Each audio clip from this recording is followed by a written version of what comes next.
बहुत सुंदर लोकेशन पे हैं बसे हुए वो गांव। द्वितीय केदार मधमेश्वर जी के मंदिर के कपाट ओपनिंग की डेट निर्धारित की जाएगी। भगवान जाग राजा जी के मंदिर के पास में खूब सारी तैयारियां चल रही हैं। 2 पीढ़ी पहले के लोग यहाँ पे आए थे, बहुत मेहनत से लगाई थी ये टाइलें, सारी तोड़नी पड़ेंगी भाई। ये बोला अपने ब्लॉग देखते देखते चुप हो जाती है। इस बार कितने महीने बाद आई?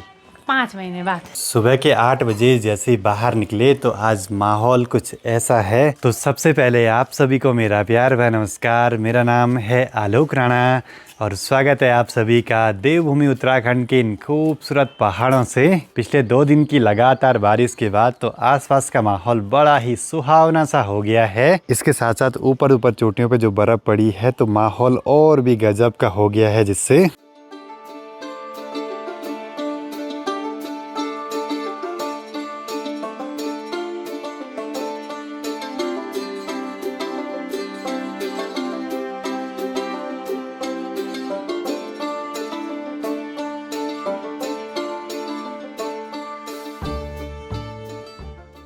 नज़ारे तो बड़े गजब के हो रखे हैं इन पहाड़ों के। और ड्रोन गया था ठीक सामने जग्गी गांव में। वहां से तो केदारनाथ धाम के पीछे के हिमालय और यहाँ मधमेश्वर घाटी वाले हिमालय पूरे दिखते हैं भाई। बहुत सुंदर लोकेशन पे हैं बसे हुए वो गांव। एक बार अब मुझे जाना है परवाड़ी वाले घर की ओर, माँ को वहाँ तक छोड़ने के लिए।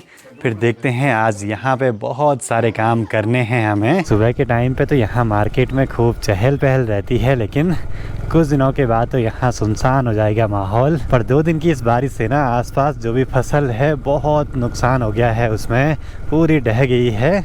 चलो जी, माँ का स्टेशन भी आ गया यहाँ पे। अब माँ को जाना है परवाड़ी वाले घर के काम करने के लिए। आज ठंडा बहुत हो गया भाई। वैसे ना यहाँ घर पे अभी ये टाइलें वगैरह भी लगनी थी गेट के इस कॉलम पे, लेकिन पता नहीं क्या हो गया, मिस्त्री ही नहीं आ रहे हैं। बाकी अब आज सोच रहे हैं कि यहाँ पे जो ये बांधनी का बचा हुआ काम है इसको भी पूरा कर देंगे जितना हो पाएगा।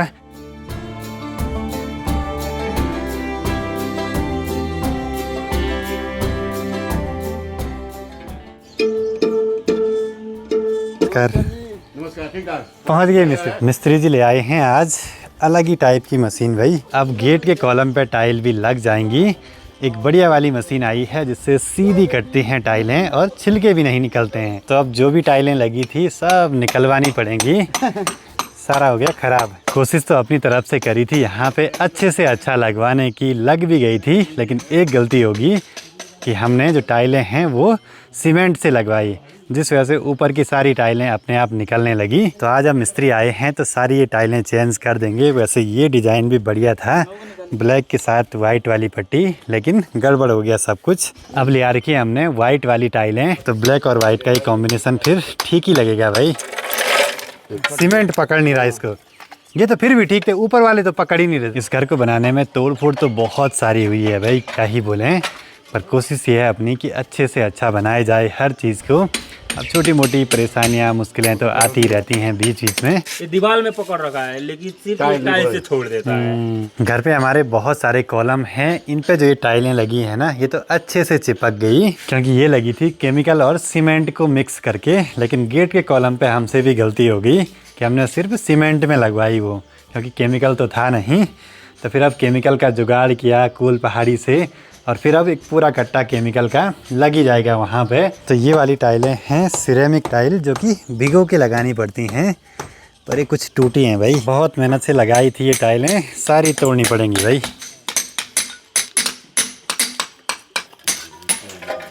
अब जो नुकसान होना लिखा होगा ना वो तो हो के रहेगा, पर अच्छी बात यह है कि अब बढ़िया से काम करवाएंगे। दिन बढ़ने के साथ साथ खूब सारे बादल भी आ रहे हैं सामने के पहाड़ों पे। इस वाली मशीन से कुछ ऐसे कटिंग होगी है।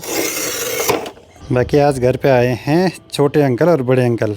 ये हैं बड़े अंकल, ये हैं छोटे अंकल। तो अंकल जी लोग लगे हुए हैं आंचल की सगाई की तैयारियों में, गाँव में बोलने के लिए जा रहे हैं। बस अब शादियों के दिन आ रहे हैं तो मौसम सही चाहिए भाई, नहीं तो बहुत दिक्कतें होती हैं ऐसे काम में। अब आज लाइट की बड़ी ज़रूरत थी और लाइट ही नहीं है।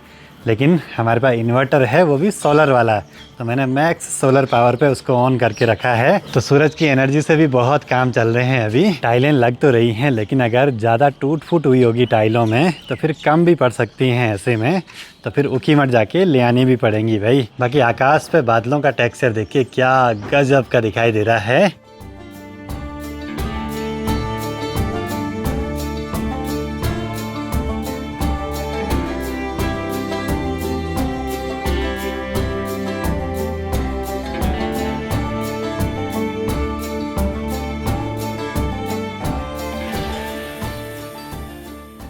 कल वहाँ भी जाना है हमने उधर बिगिनर एंड भी। अच्छा, हेलो हेलो हेलो। चलो जी, घर पे एक फैमिली आई है दिल्ली से मिलने के लिए। आपका नाम? अनुज। अच्छा, आप? रवीना। अच्छा, इनके साथ एक छोटी बच्ची है। ये वाला अपने ब्लॉग देखते हो? एक खास बात है, ये बोला अपने ब्लॉग देखते देखते चुप हो जाती है। सच्ची? हाँ।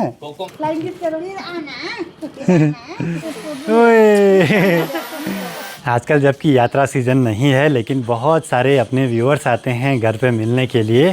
तो धन्यवाद आप सभी लोगों के लिए, बढ़िया लगता है सभी से मिलके। धीरे धीरे गेट के कॉलम पे टाइलें तो लग रही हैं, बढ़िया दिख रहा है भाई। वाइट और ब्लैक का कॉम्बिनेशन। बहुत आफतें आई भाई। 3 पेटी बड़ी वाली टाइलें हमारी बर्बाद हुई, उनको लगाने का खर्चा, फिर नई टाइल लाने का और लगाने का खर्चा अलग से हो गया, डबल हो गया पूरा खर्चा। अब घर के इस काम पे नुकसान वगैरह तो होते ही रहते हैं भाई, और उस चीज़ के लिए तैयार तो रहना ही पड़ता है। बाहर माहौल कुछ ऐसा है और ऐसे में लेते हैं गर्मा गर्म स्वादिष्ट लंच का आनंद, जिसमें चावल, दाल, पापड़, माल्टा और ये है लहसुन का अचार, बाकी घर की चटनी और सलाद। मिस्त्री भाई भी मस्त में से बैठे हुए हैं।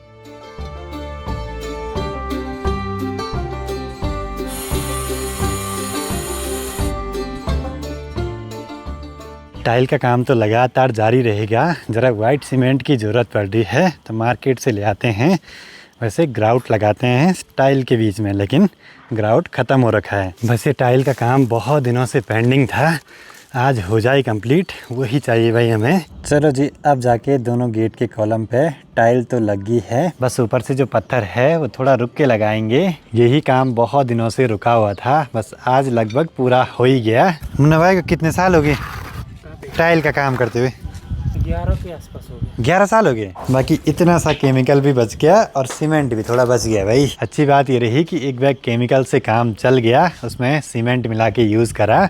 टाइल तो अच्छे से लग गई है, बस अब अच्छे से सूख जाएं और उसके ऊपर से पत्थर लगा दें, तब उसके ऊपर से लाइट भी लगवानी है हमें। शाम के 5:15 हो रहे हैं, यहाँ का काम तो हुआ कंप्लीट। अब जाना है मुझे मिस्त्रियों को उकीमठ तक छोड़ने के लिए।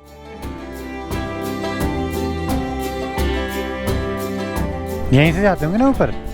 तो घर की ओर आगे बढ़ते हुए अभी यहाँ से आप लोग भी दर्शन कीजिए। ठीक नीचे पे ओमकारेश्वर मंदिर उखीमठ के, जहाँ पे कि कल 14 तारीख को भगवान द्वितीय केदार मधमेश्वर जी के मंदिर के कपाट ओपनिंग की डेट निर्धारित की जाएगी। अभी रुका हूँ परवाड़ी वाले घर के पास में। अब यहाँ के भी सारे काम निपटा के ही जाएंगे नए घर पे। सनसेट भी बस होने ही वाला है। एक बार सीधे गौशाला की ओर चल के वहाँ के काम निपटा देते हैं सभी।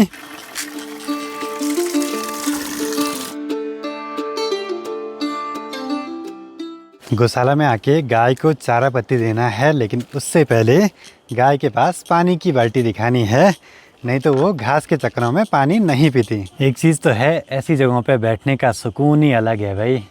और हमारी 2 पीढ़ी पहले के लोग यहाँ पे आए थे, उनका घर भी यहीं पे था, यहाँ गौशाला बनाई, खेती बाड़ी करी, अपना जीवन यापन करा, और हम फिर चले गए गाँव में। हो सकता है आने वाली पीढ़ियाँ फिर से यहाँ बस जाए। यहाँ के काम तो हुए पूरे, बस अब धीरे धीरे निकल पड़ते हैं घर की ओर। और अभी आसपास के वातावरण में देखिए छोटी छोटी मल्ला पोती उड़ने लगी हैं, और पक्षी भी बिल्कुल ताक में हैं कि कब इनको खाया जाए। देखा आपने पक्षी कैसे इंतजार में बैठी है इन मल्ला पोती के। और ये चींटियाँ हैं जिन पर पंख लग गए, वो उड़ने लगे, पक्षियाँ उनको खाने लगे भाई।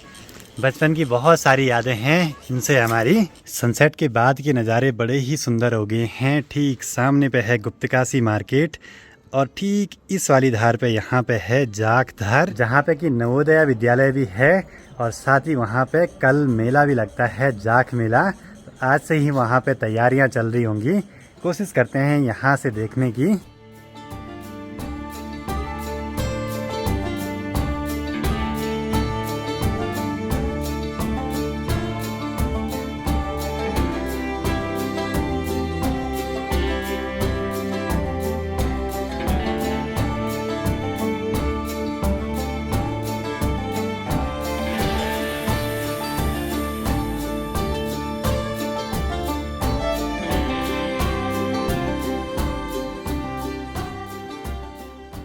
भगवान जाग राजा जी के मंदिर के पास में खूब सारी तैयारियां चल रही हैं। खूब सारी लकड़ियों को एक ढेर लगा के उसको जलाया जाता है और कल तक वो कोयले तैयार होते हैं। तो जैसे वहाँ पे भगवान जाग राजा जी अपने नर पसवा पे अवतरित होते हैं मेले के दिन, तो उन कोयलों में नृत्य करते हैं। आज तो कितने सारे मल्लापोती निकले हैं भाई, यहाँ भी निकले हैं। कम से कम पिछले आधे किलोमीटर से तो लगातार दिखाई दे रहे हैं। अरे बाप रे, बहुत सारे सामने हेलमेट पे भी आ रहे हैं। प्रीति आई बहुत समय के बाद घर पे, सबको इमोशनल कर दिया है। प्रीति ने तो दीदी का रिकॉर्ड भी तोड़ दिया है। रिकॉर्ड तोड़ अदरत्या। प्रीति के घर पे आने से खूब चहल पहल बढ़ जाती है। इस बार कितने महीने बाद आई? 5 महीने बाद। सच? हाँ। क्योंकि घर पे भी काम लगा था, हाँ। इसका भी काम था, फिर ये घूमने भी गए, हाँ। तब से अब आई। सबको इमोशनल कर दिया। हम नहीं होते। तुझे भी होना पड़ेगा इमोशनल।